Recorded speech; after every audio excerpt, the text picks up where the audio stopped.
नमस्कार, मैं हूं आपके साथ सोनम राय। की शुरुआत करते हैं। गुजरात के शांत समुद्री तट पर स्थित सोमनाथ मंदिर भारतीय इतिहास के गौरवशाली पन्नों का प्रतीक है।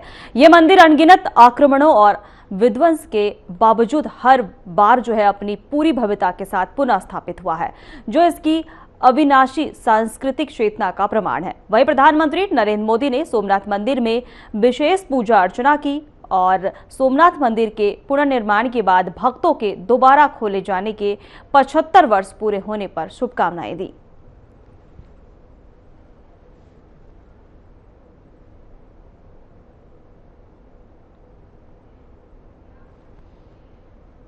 वाराणसी में आयोजित सोमनाथ स्वाभिमान पर्व के तहत सोमनाथ संकल्प महोत्सव में मुख्यमंत्री योगी आदित्यनाथ शामिल हुए। कार्यक्रम में बड़ी संख्या में श्रद्धालु, संत महात्मा और सामाजिक संगठनों के लोग शामिल हुए। कार्यक्रम में संबोधित करते हुए उन्होंने भारतीय संस्कृति, सनातन परंपरा और राष्ट्र गौरव को मजबूत करने पर जोर दिया। वहीं मुख्यमंत्री ने कहा कि सोमनाथ केवल मंदिर नहीं है, बल्कि भारत के स्वाभिमान और पूर्ण जागरण का प्रतीक है। आज आदरणीय प्रधानमंत्री जी की प्रेरणा से द्वादश ज्योतिर्लिंग में प्रथम ज्योतिर्लिंग सोमनाथ महादेव की पुनर्स्थापना के अमृत पर्व और सोमनाथ महादेव मंदिर के इस स्वाभिमान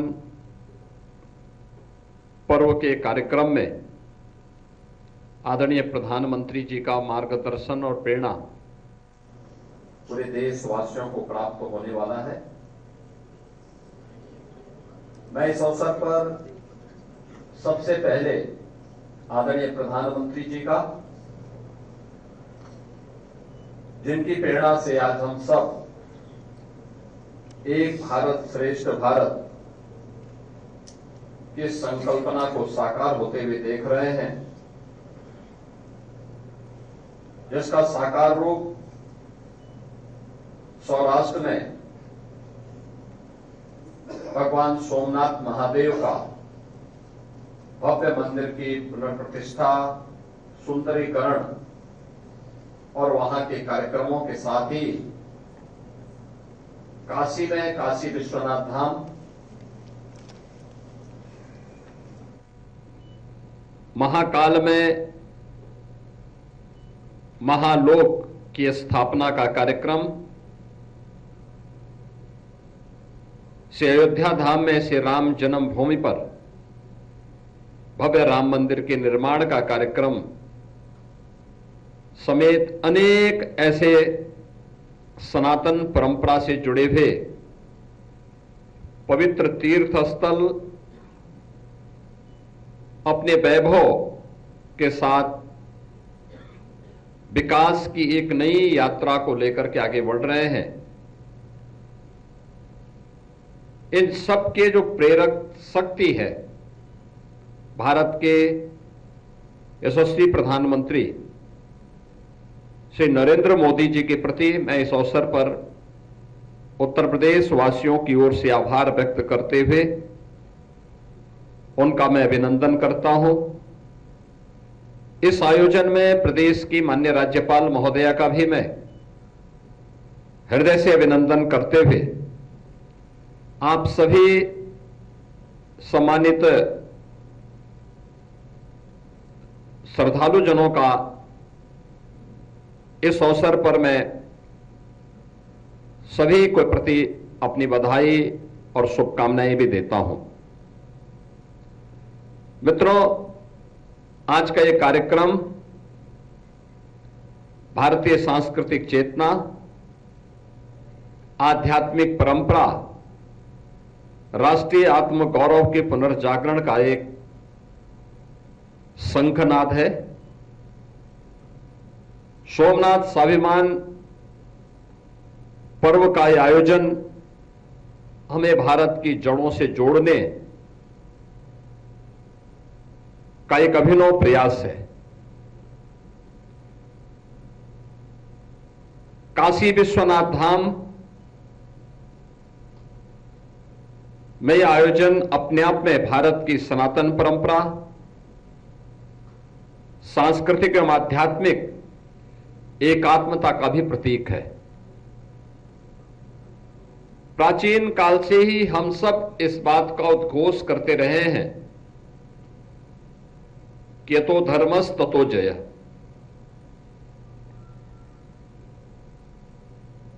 काशी और सोमनाथ भारत की सभ्यतागत चेतना के दो अमर ज्योति स्तंभ हैं। एक उत्तर में पवित्र मां गंगा के तट पर बाबा विश्वनाथ धाम और दूसरा पश्चिमी भारत में सागर के तट पर स्थित प्रथम ज्योतिर्लिंग भगवान सोमनाथ महादेव का है। एक और जहां गंगा तट पर काशी ने सनातन की आध्यात्मिक धारा को अछोड़े रखा है, वहीं दूसरी ओर सोमनाथ ने समुद्र तट पर भारत के स्वाभिमान और पुनर्जागरण की लौ को हजारों वर्षों तक प्रज्वलित रखा है। सोमनाथ मंदिर भारत की सभ्यता के उस अमर आदर्श का प्रतीक है जहां धर्म, संस्कृति, इतिहास और राष्ट्रीय अस्मिता एकात्म भाव से अभिव्यक्त होते हैं। सोमनाथ और काशी दोनों ही इतिहास से हमें एक संदेश देते हैं कि सनातन संस्कृति पर आक्रमण हो सकते हैं, लेकिन उसे पराजित नहीं किया जा सकता। विनाश क्षणिक होता है, जबकि सृजन शाश्वत होता है। 1000 वर्ष पहले विदेशी आक्रांता मोहम्मद गजनवी के आक्रमण सहित विदेशी आक्रांताओं ने सोमनाथ मंदिर पर 17 बार आक्रमण कर उसके वैभव को खंडित करने का प्रयास किया। उन्हें भ्रम था कि हम मूर्ति खंडित करके इसके वैभव को लूट करके भारत की आत्मा को सदैव के लिए समाप्त कर सकते हैं। ये केवल सोमनाथ महादेव के मंदिर के साथ नहीं हुआ। भारत के अंदर हजारों सनातन के प्रतीक, पवित्र स्थलों के प्रति, उनमें काशी विश्वनाथ धाम भी है। हम सब इस बात को जानते हैं कि मोहम्मद घोरी से लेकर मुगलों तक कई विदेशी आतताइयों ने हमारी इन आध्यात्मिक और सांस्कृतिक पहचान को नष्ट करने का प्रयास किया। औरंगजेब ने बाबा विश्वनाथ के प्राचीन मंदिर को ध्वस्त कर एक गुलामी का ढांचा भी यहां खड़ा किया, लेकिन वे भारत की आत्मा को तोड़ नहीं पाए।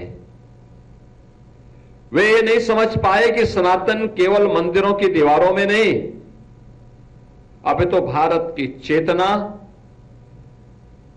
में यह बसता है और भारत की चेतना आत्मा को अजर और अमर मान करके चलती है। यही भारत की अजरता और अमरता का शाश्वत शंखनाद भारत की आध्यात्मिक और सांस्कृतिक विरासत में हम सब के सामने झलकता है। जिन्होंने सनातन को मिटाने का प्रयास किया, आज वे स्वयं मिट्टी में मिल चुके हैं। आज उन आक्रांतों का नाम कोई लेने वाला नहीं, लेकिन काशी विश्वनाथ धाम हो या सोमनाथ महादेव का मंदिर, ये दोनों भारत के गौरव के प्रतीक बनकर के भारत की स्वाभिमान की गाथा को आगे बढ़ाने का काम कर रहे हैं।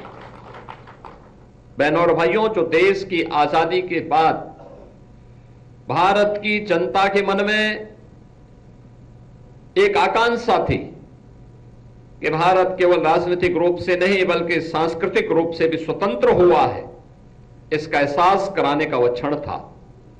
और इसका शंखनाद किया भारत के अखंडता के शिल्पी लौह पुरुष सरदार वल्लभ भाई पटेल ने। उन्होंने जब समुद्र के तट पर सोमनाथ महादेव के मंदिर की पुनर्प्रतिष्ठा के कार्यक्रम के लिए संकल्प लिया था और उस संकल्प के अनुरूप उन्होंने उस कार्यक्रम को आगे बढ़ाने का काम किया।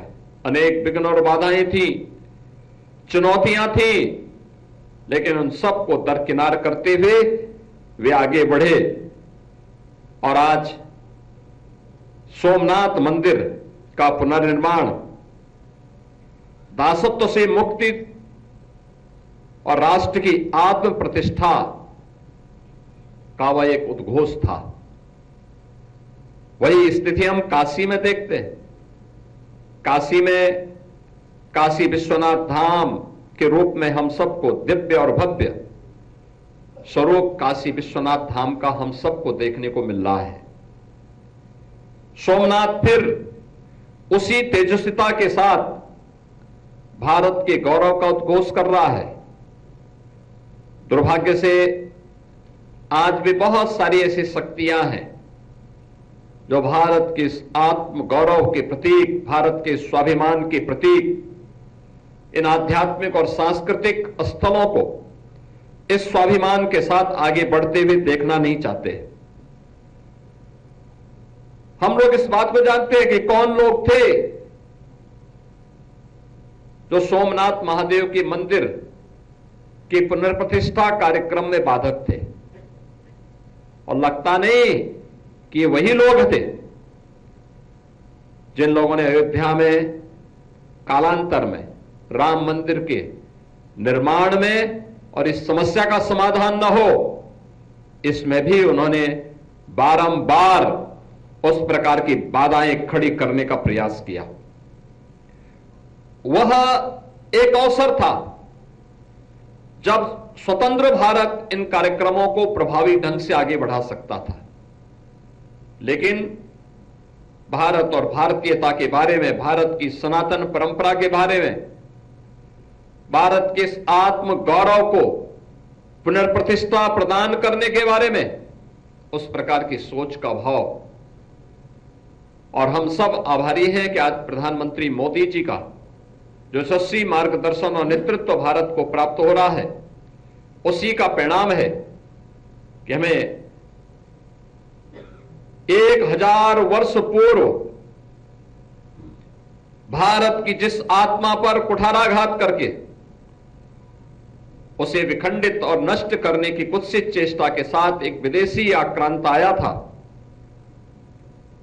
आज हम सब सोमनाथ महादेव के स्वाभिमान पर्व के साथ ही उसकी पुनर्प्रतिष्ठा के अमृत पर्व के साथ जुड़ करके काशी विश्वनाथ धाम में इस आयोजन के कार्यक्रम को अपनी आंखों से साक्षात दर्शन कर रहे हैं।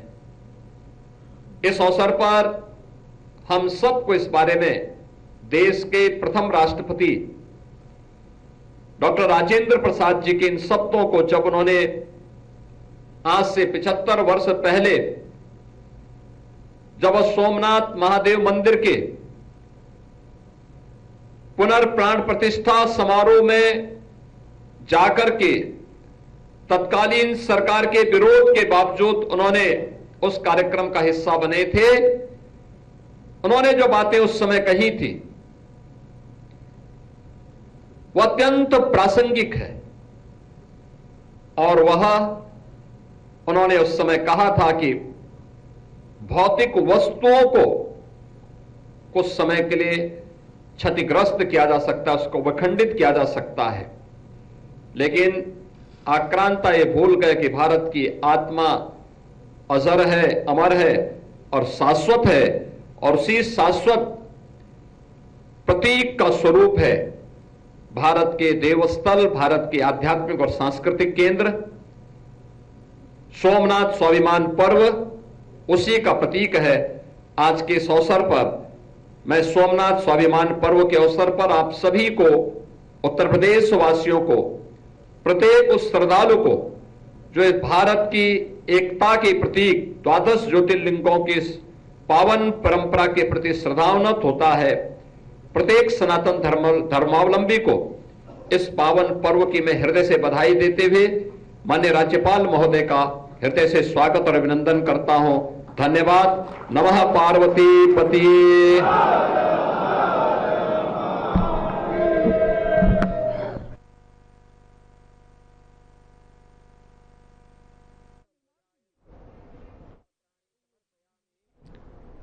हैदराबाद में पीएम मोदी कई विकास परियोजनाओं का शुभारंभ किया है। इस मौके पर पीएम मोदी ने सभा को संबोधित भी किया और क्या कुछ कहा, आइए आपको सुनाते हैं।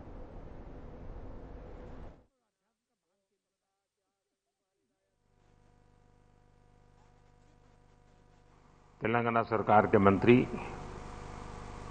अन्य जनप्रतिनिधि, देवी और सज्जनों, साइबराबाद का सामर्थ्य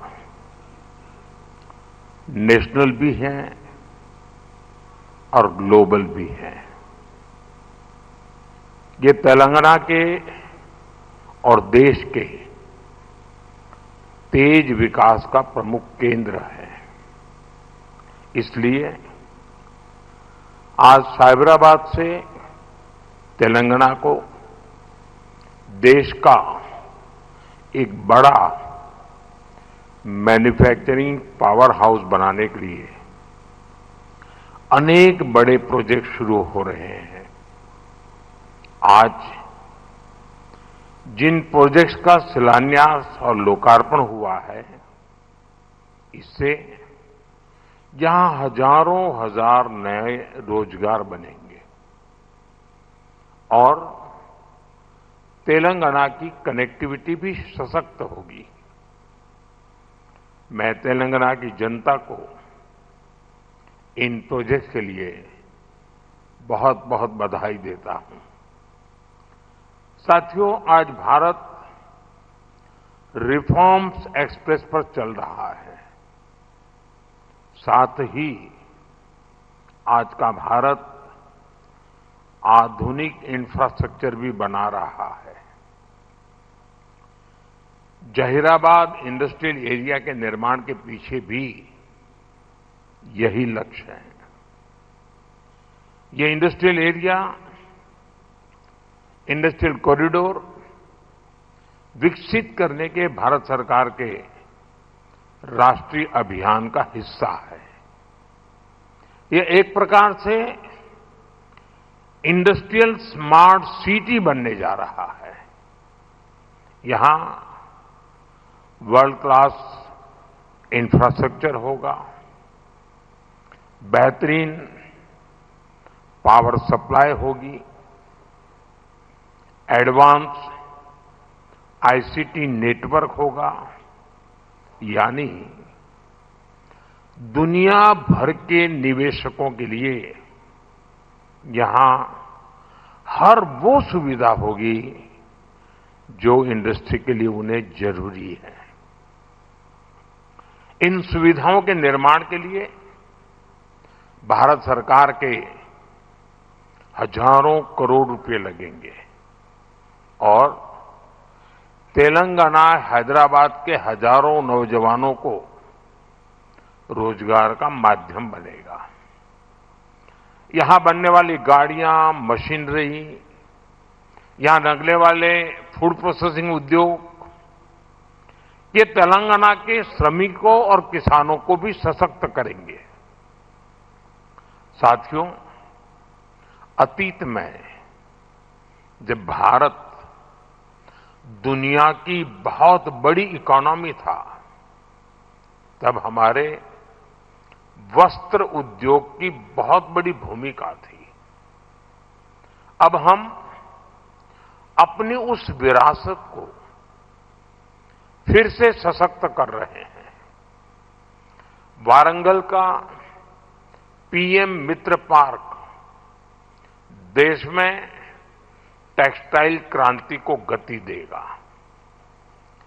पीएम मित्र पार्क में लगने वाली यूनिट्स को केंद्र सरकार की योजनाओं का भी पूरा लाभ मिलेगा। उन्हें केंद्र सरकार की पीएलआई स्कीम से भी मदद मिलेगी।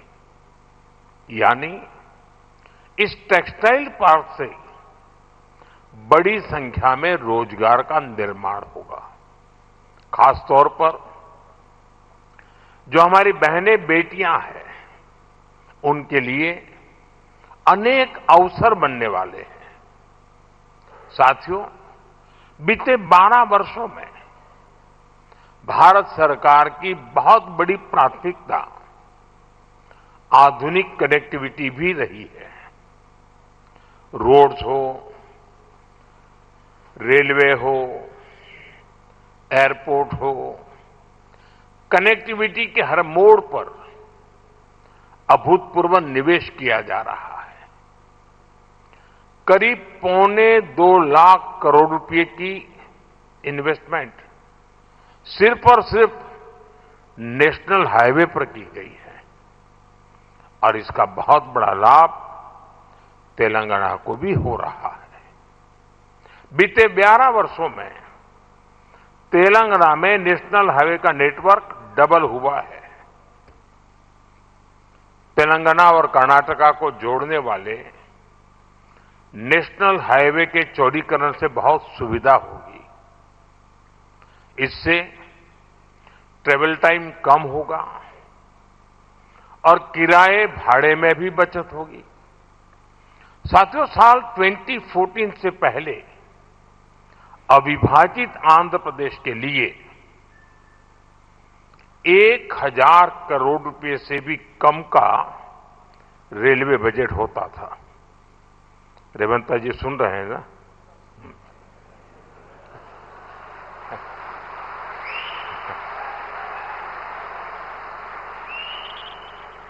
संयुक्त आंध्र के समय रेलवे का बजट 1000 करोड़ रुपए से भी कम था।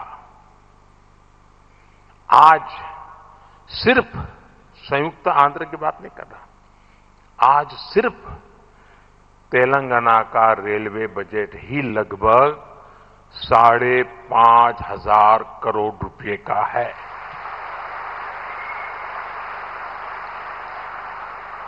वर्तमान में करीब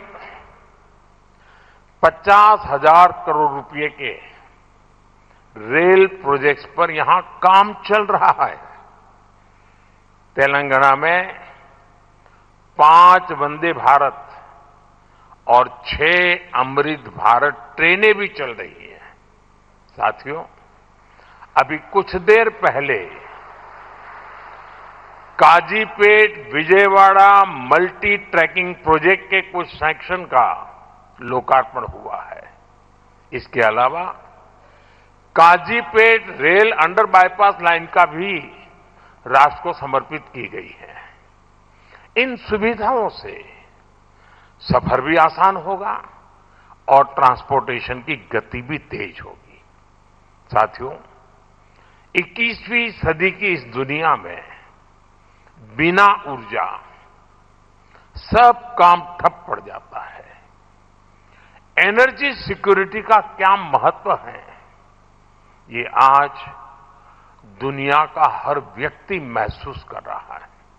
इसलिए भारत की एनर्जी सिक्योरिटी पर हमारी केंद्र सरकार अभूतपूर्व निवेश कर रही है।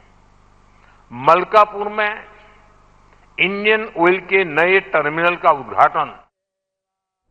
फिलहाल हमारे खास बुलेटिन में इतना ही। नमस्कार।